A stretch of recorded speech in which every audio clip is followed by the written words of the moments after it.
ചില ടെസ്റ്റ് എന്ന് പറഞ്ഞാൽ ഇന്നത്തെ സുവിശേഷത്തിലെ ശിഷ്യന്മാർക്കുള്ള ചില ഉപദേശങ്ങളാണ് ഈശോ നൽകുന്നത്. ഈശോ പറയുകയാണ്, ഏതെങ്കിലും നഗരത്തിൽ നിങ്ങൾ പ്രവേശിക്കുമ്പോൾ അവർ നിങ്ങളെ സ്വീകരിച്ചാൽ, സന്തോഷത്തോടെ അവർ നിങ്ങളെ സ്വീകരിച്ചാൽ, നിങ്ങൾ വിളമ്പുന്നതൊക്കെ ഭക്ഷിച്ചോ, അവിടെയുള്ള രോഗികളൊക്കെ സുഖപ്പെടുത്തിക്കോ, അവരോട് പ്രസംഗിക്കണം. എന്ത്? ദൈവരാജ്യം സമീപിച്ചിരിക്കുന്നു എന്ന് പ്രസംഗിക്കണം. ഓക്കെ. രണ്ടാമതായിട്ട് ഈശോ പറയുകയാണ്, ഇനി ഏതെങ്കിലും നഗരത്തിൽ നിങ്ങൾ പ്രവേശിക്കുമ്പോൾ അവർ നിങ്ങളെ സ്വീകരിക്കുന്നില്ല എന്ന് വിചാരിക്കുക. അത് സ്വീകരിച്ചില്ലെങ്കിൽ തീർച്ചയായിട്ടും ഭക്ഷണം വിളമ്പില്ല, അവിടെ രോഗികളെ കൊണ്ടുവരില്ല.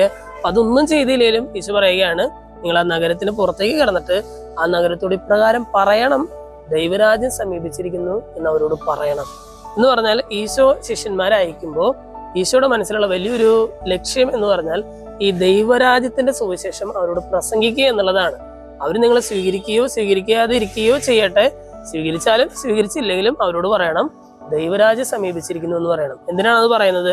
ഈശോ എന്തിനാണ് അത് പറഞ്ഞതെന്ന് നമുക്ക് നോക്കണം. അതായത് ഈശോ പറയുകയാണ്, ഈശോ വരുമ്പോൾ തന്നെ ഈശോയുടെ ആദ്യത്തെ പ്രസംഗത്തിന്റെ ഒരു സമ്മറി ഇതാണ്: ദൈവരാജ്യം സമീപിച്ചിരിക്കുന്നു, അനുദപിച്ച് സുവിശേഷത്തിൽ വിശ്വസിക്കും, അല്ലെങ്കിൽ നിങ്ങളുടെ ജീവിതത്തിൽ മാനസാന്തരപ്പെടുവിൻ എന്ന് ഈശോ പറയുകയാണ്.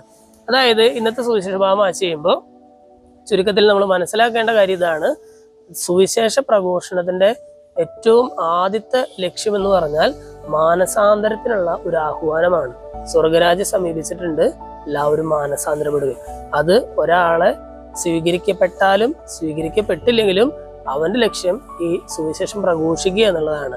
ദൈവരാജ്യം സമീപിച്ചിരിക്കുന്നു എന്നുള്ള ഒരു സുവിശേഷം, മാനസാന്തരത്തിന് ആഹ്വാനം ചെയ്തിട്ടുള്ള ഒരു സുവിശേഷം പ്രഘോഷിക്കുക എന്നുള്ളതാണ് ഏതൊരു സുവിശേഷ പ്രഘോഷകന്റെയും ആദ്യത്തെ ലക്ഷ്യം. ഈ ഒരു ലക്ഷ്യത്തിനായിട്ട് നമുക്ക് പരിശ്രമിക്കാം. ദൈവം നമ്മെല്ലാവരെയും സമൃദ്ധമായിട്ട് അനുഗ്രഹിക്കട്ടെ.